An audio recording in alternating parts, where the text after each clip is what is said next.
गत 24 घंटे राज्य में अधिकांश स्थान में हालुका मध्यम धरण वर्षा रेकर्ड कर पाखापाखि 8टी स्थान में प्रबल वर्षा रेकर्ड कर जोटा कि सर्वाधिक वर्षा ढेंकानाल जिलार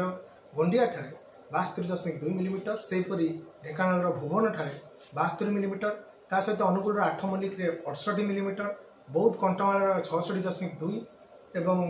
जोटा कि कंधमाल दारिंगबाड़ी 66 मिलीमीटर बलांगीर पटनागढ़ 65.2 अनुगुल तालचेर 65 मिलीमीटर एवं नुआपड़ा कोमना 65 मिलीमीटर यही सब स्थान में आम भारी वर्षा पाखापाखि 8 स्थान में ता सहित हाराहारी वर्षा राज्य में देखा 25.2 मिलीमीटर वर्षा रेकर्ड कर जहाँ स्वाभाविक वर्षा 0.6 मिलीमीटर तुलन में 3896% अधिक रही से देखा आम अन्य स्थान मध्य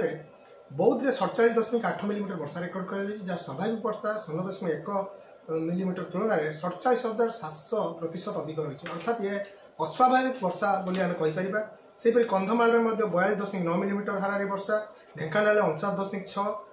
एवं बौद्ध में नुआपड़ा 43.6 मिलीमीटर वर्षा रेकर्ड कर बर्तमान जो देखा आमर पाखापाखि 28 गतकाली 28टी स्थान में दिन तापमात्रा 30 डिग्री ठार कम रेकर्ड कर 9टी सहर में तापमात्रा 27 डिग्री तले रेकर्ड कर आज आम अनुमान कर तापमात्रा जो वर्षा गत 2 दिन धरी वर्षा प्रभाव में अधिकांश स्थान में 20 पाखापाखि तापमात्रा रही संभावना रही भुवनेश्वर में 19 डिग्री पाखापाखि और कटक में 20 डिग्री पाखापाखि तापमात्रा दिन तापमात्रा सर्वोच्च दिन तापमात्रा रेकर्ड होबार संभावना रही सहित आम पाखापाखि 5 जिला को आमर ऑरेंज अलर्ट जारी कर भारी वर्षा खास करके आम जिला गुड़िक हूँ कटक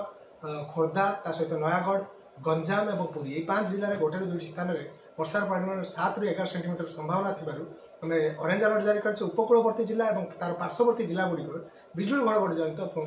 चेतावनी जारी कर आसंता काली ठारू धीरे धीरे पाग फिटिबार संभावना रही 22 तारीख परवर्ती जो रोचे आम 5 दिन जाए पाग मुख्यतः भाव सुखिला रही दिन तापमात्रा जो रोचे आगामी जो मुख्यतः भाव 24 घंटे विशेष परिवर्तन है परवर्ती समय खास करके 21 ରୁ आम 24 तारीख मध्य आहरी 8 ରୁ 10 डिग्री वृद्धि होबार संभावना रही कारण बर्तमान प्राय स्थान में दिन तापमात्रा आम